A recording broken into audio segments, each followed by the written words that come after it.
দেখেন শহীদদের তালিকা পূর্ণাঙ্গ করতে পেরেছে এই ইন্টারিম গভর্নমেন্ট।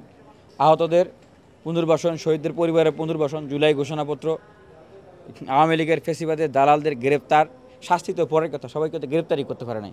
প্রশাসন সহ বিভিন্ন জায়গা থেকে তাদেরকে শাস্তির আওতায় শায়েস্তা করতে পারে নাই। আমরা বলেছিলাম যে এই সরকার পারবে না।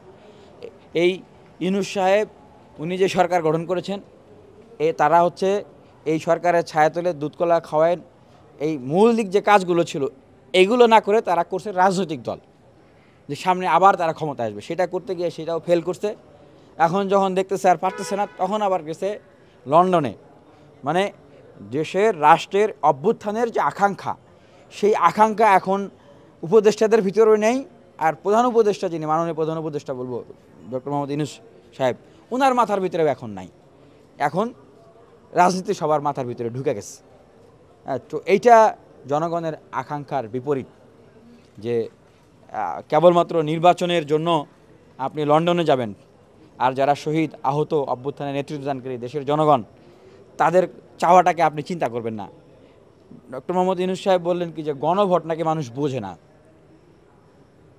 আমার তো এখন মানে মানে বলতে হচ্ছে যে আসলে উনি কি আসলে বাংলাদেশের মানুষের পালসটা বুঝতেছেন কি না। কারণ অভ্যুত্থানের সময় তো উনি বাংলাদেশে ছিলেন না, উনি ছিলেন বাইরে। হ্যাঁ, তো কাঁধে কাঁধ মিলিয়ে যারা লড়াই করেছে তারা তো আসলে বাস্তবতাটা উপলব্ধি করতেছে। উনি কি আসলে অভ্যুত্থানের স্পিডটা বুঝতেছে কি না, এটাই আসলে এখন আমার কাছে মানে একটা প্রশ্ন হয়ে দাঁড়াচ্ছে আর কি। যদি উনি অভ্যুত্থানের স্পিডটা বুঝতেন তাহলে অবশ্যই চ্যালেঞ্জ নিয়ে, শক্তি নিয়ে, হ্যাঁ, সকল রাজনৈতিক শক্তি, নাগরিক সমাজকে সাথে নিয়ে একটা জাতীয় সরকার করে বিপ্লবী স্পিডে উনি দেশের সংস্কার করতেন, দেশটাকে একটা শিপমেন্টে নিয়ে যেতেন। এইভাবে করে ক্ষমতার লোভে যারা লোলুপ হয়ে গেছে, সারা দিন ভর খালি নির্বাচন করতেছে, তাদের কাছে সারেন্ডার করে লন্ডনে চলে যেতেন না। এই সরকারটা যখন গঠন হয়, আমরা তো তার আগে থেকেই জানতাম যে তারা একটা রাজনৈতিক উদ্দেশ্য নিয়ে এই সরকারটা তৈরি করছে। যদিও এটা একটা গণ অভ্যুত্থানের আন্দোলন ছিল। সত্যি যদি তাদের উদ্দেশ্য রাষ্ট্র সংস্কার হতো, সত্যি যদি তাদের উদ্দেশ্য দেশের মানুষের জন্য কাজ করা হতো, তাহলে তারা মানে মন্ত্রী হয়ে, উপদেষ্টা হয়ে সেইখান থেকে রাজনৈতিক দল গঠন করার জন্য কাজ করতেন না। তারা সময় নিতেন। কেন রে ভাই, এখনই এমপি মন্ত্রী আপনারা তো আছেন, আবার এখনই এমপি মন্ত্রী ক্ষমতায় আসতে হবে?